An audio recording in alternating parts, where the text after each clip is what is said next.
Ladies and gentlemen, boys and girls, children of all ages, welcome to the channel. It's your boy, World of Wrestling, here today to discuss about AEW Dynamite from last night from February 21st, 2024 review.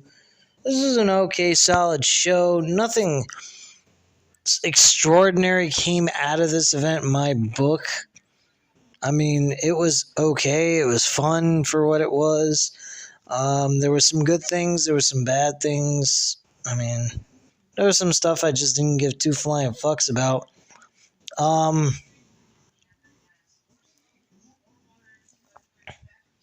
But I did enjoy Wardlow's promo, and I also enjoyed Darby Allin and Sting's promo about Sting's kids and whatnot. I thought that was some really good stuff. Very enjoyable content. And I really liked what they had to offer in those two promos. Wrestling wise, it was decent overall. I thought it was a solid show when it came to wrestling. So let's get into it. First match on the show was Blackpool Combat Club with Jon Moxley and Claudio Castagnoli versus Dax Hardwood and Casher Wheeler in a tag team match with really no storyline going into this. Really nothing really important came about these two teams going at it one-on-one or 2-on-2. So, I mean, nothing really stood out here. It came across to the point where the CML, the luchador wrestlers from a Mexican promotion came out of nowhere and got involved in this shit. I mean, honestly, nothing really impressive came about all this for these two to go at it. It became a draw, actually. This was later was decided that this was going to take place at the pay-per-view of Revolution. So we're probably going to see a stipulation match to upscale the match itself. A very entertaining match, but it went to a time limit draw, which really honestly isn't really much to me at all of an important thing. So I wasn't really liking this at all. I think the whole thing was kind of idiotic to do a time limit draw just so that we can get these two to face each other at Revolution when we could have just booked the match for Revolution to begin with. So this doesn't actually stop the four men from going at it, forcing official security to rush in and break things up. Chaos continues as we are forced to go backstage as Renee speaks with Orange Cassidy, addressing everything Orange has been doing the past few weeks.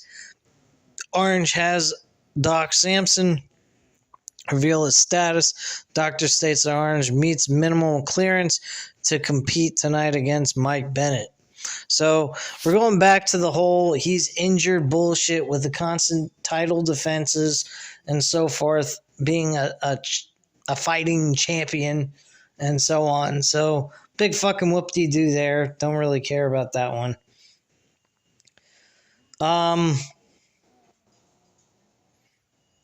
FTR addresses their feelings about the time limit draw. We get that these two will go out Revolution. We get a recap the issues between Orange Cassidy and Undisputed Kingdom leading to tonight's match against Mike Bennett, which was taken on since Trent is still not cleared to compete. Backstage, Alex Marvis talks to FTR about what went down moments ago. FTR offer a challenge for Revolution as BCC rush in to continue the confrontation. We go back to ringside as Orange Cassidy makes his way for his match against Mike Bennett. Apparently, this was a non-title match. Orange Cassidy ends up winning this matchup. And that's that. The match was okay. I mean, nothing spectacular, super amazing happened here. Nothing surprising happened. I figured they were going to have him win. After that, Undisputed Kingdom rush in for a beatdown on the champ until Jake Hager rushes down the ramp to make the save.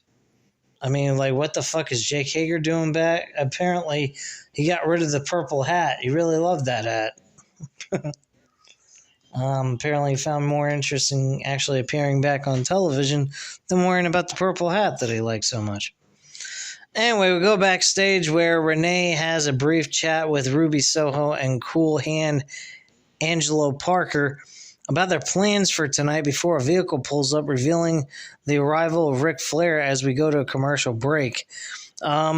These two apparently are in some on-screen love relationship that I had no fucking idea was taking place.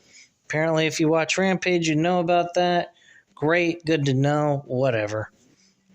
Anyway, moving on. Backstage, we hear from Ric Flair as he expresses disappointment in not being a bigger part of Sting's final match at Revolution before he meets with the Young Bucks. This can only mean one thing, honestly, guys. I think he's going to screw over Sting to end his career. Him being a narcissistic asshole at this point, based on the comments he made, it kind of makes him sound like he's a narcissist. Anyway, back at ringside, Tony Schiavone speaks with Daniel Garcia. After what happened last week, Tony says Adam Copeland is out of action, but Garcia will be facing Christian Cage for the TNT Championship at Revolution. The crowd chants, "You deserve it," for which Garcia gives them thanks before addressing the loss of confidence he had in recent months. My feelings on this, I'm okay with this. I know for a fact that Christian Cage is going to retain the title. That title is going to Edge, Adam Copeland, whatever you want to call him nowadays. But yeah, I feel like Adam Copeland's going to be the guy to take the title off of him in a big moment type of situation at Double or Nothing in Las Vegas. That's where I think this is going to take place.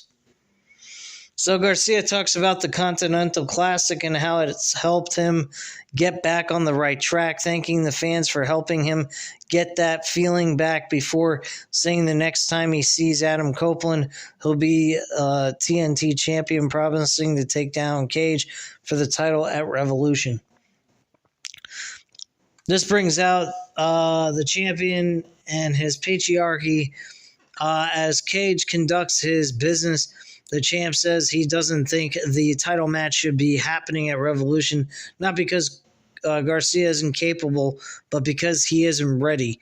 According to Cage, Garcia just wants to make the people happy, but Cage knows why Garcia is the way he is. He knows something these people don't know, bringing up the dark past of Garcia by reminding him that he has a father and his father is dead. This guy seems to really go after people's fathers. Kind of fucking weird if you ask me. He continues on running down Daniel's father, Garcia, looking more and more enraged in the ring as Cage offers to help Garcia reach his full potential. At Revolution, Cage doesn't want to be Garcia's opponent. He wants to be his father. Oh, God. And the way he said it, it sounded like Darth Vader. Like, "Hey, Luke, I am your father." Some shit like that. Sounds like something Darth Vader would say. Anyway, Garcia calls out Cage, saying since he knows so much about his dead father, how about he comes to the ring so Garcia can put him on the ground next to him? Love that comment. That was fucking great. Cage sends Wayne down to do his dirty work, but he's caught with a Dragon Slayer by Garcia. Killswitch gets sent down next, but Daddy Magic intervenes with his steel chair before Wayne escapes. Patriarchy regroups on the ramp as Menard and Garcia stare them down. Absolutely love this segment. This was a good segment. Really like it. It really sets the tone for Garcia looking like a believable challenger for the title, even though we all know that he's not really going to win this match. This is for Adam Copeland to win, but just to make Garcia look good enough to challenge for this title, I really like the way they did this, and they gave me some feeling of he's a believable challenger. Not that he's going to win, but he's going to give him a run for his money at least. Backstage, Renee talks to Hangman Page, who's fires up himself. Hook and Rob Van Dam ahead for their trios match, pretty much insulting them both, and they're just taking it and not caring two shits about it. We go back to the ringside as Toni Storm heads down for our next match, about to face Sydney Wendell as the bell rings to get things underway. And then we get Toni Storm and Sydney Wendell. I didn't care for this match at all. This match didn't even last but less than a minute. Toni Storm wins with a submission. I think it was Deonna Purrazzo's submission hold that she used to win the match. Champ celebrates on the ramp when suddenly Deonna Purrazzo makes her way down the ramp for her match coming up next. Storm rushes up the ramp nearly in tears as Madison Rayne comes to the ring next, and this match is underway next.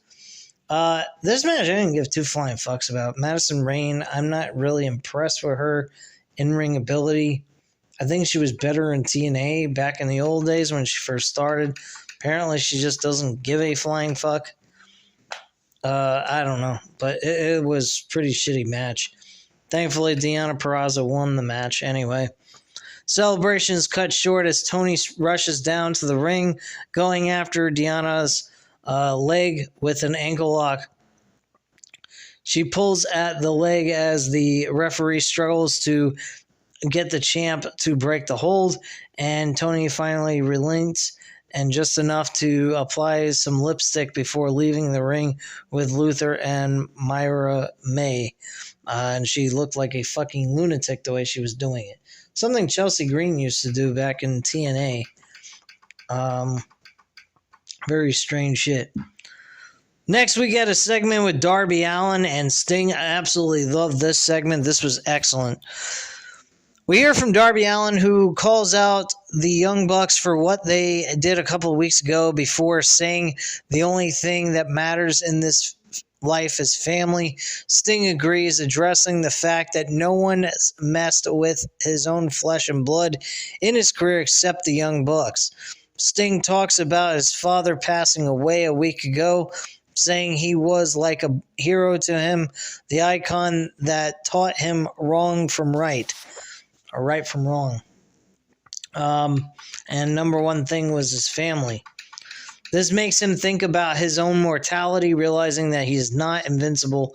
But one thing he does know, everything has left him, everything he has left in him, he's bringing to Revolution, and it's going to meet the Young Bucks face to face. The Bucks have a fight on their hands at Revolution, and the fight of their life. Absolutely fucking love this segment. This was right to the point, very heartfelt, puts a lot of emotional care into this match that's coming up between these two teams. Unfortunately, the tag team titles are going to go to the Young Bucks hands down without question.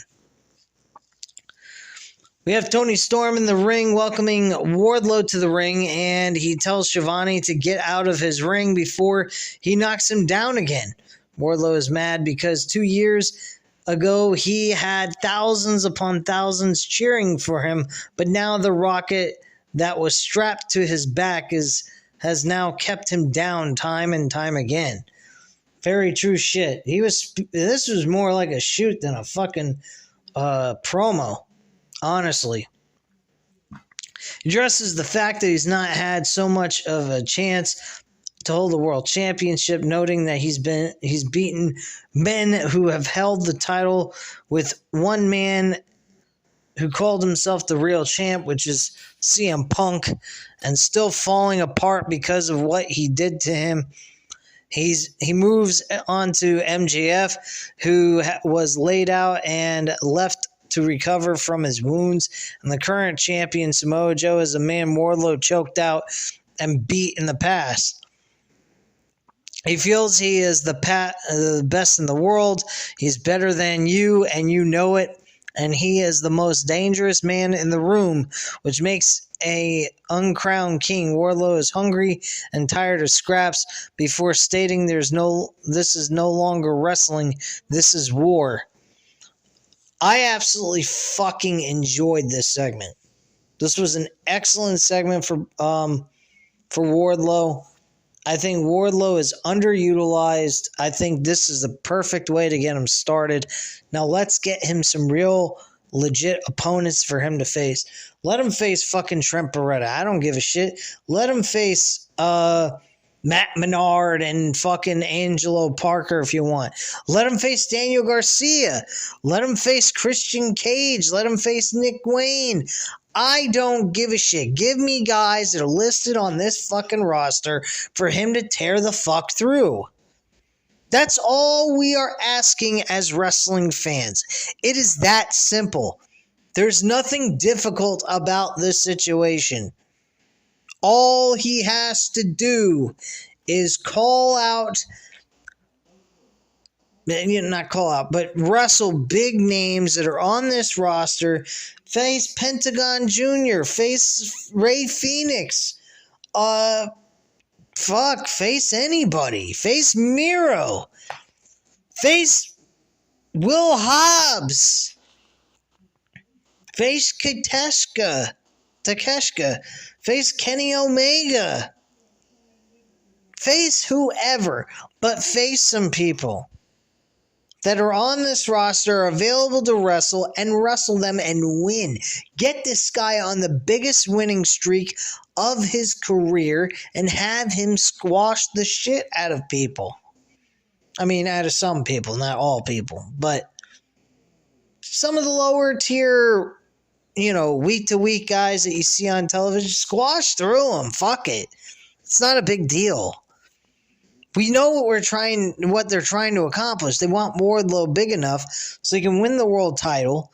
And when MJF comes back, Wardlow can be the guy that MJF tries to take the title from, but that can't accomplish it. Wardlow ends up beating his ass until we stretch this out a little bit further, and then we get a rematch between these two over the title, and then Wardlow loses. You can even have Adam Cole lose to Wardlow in his run as champion and removes himself from the fucking Undisputed Kingdom. I mean, honestly, they got a ton of fucking opportunities with Wardlow and they failed. This is their one big opportunity. With this promo, this sets the stage for them to really take Wardlow seriously, push him to the fucking moon, and get him where he needs to be. Because I'm telling you what, this guy does not get where he wants, he's gonna go to WWE. That's a fucking fact. Once his contract's up and he's done, he's gonna be done with AEW. I can promise you that. I guarantee you, Paul Levesque will be going after this guy like nobody's business. I mean, Triple H is all about, evolving in pro wrestling, not having a bunch of buffed up, muscled up guys. But let me tell you something. Wardlow is one of a kind, muscle-bound, old-school body frames that still can actually get people to get behind. And when you push him enough and you get people convinced enough that you take this man seriously, you will get a plus out of it and a profit off of his name and make something out of him, and he will make money too. That's a fucking promise. Him and MJF are two of the biggest things that Tony Khan has had his hands on that wasn't WWE related, as well as Darby Allin and Orange Cassidy. Those four guys are guys that you fucking build your company around. Besides Ricky Starks and fucking Sammy Guevara, who's not been on TV for a very long while, and by the way, has been on Rampage, which probably barely anyone watches.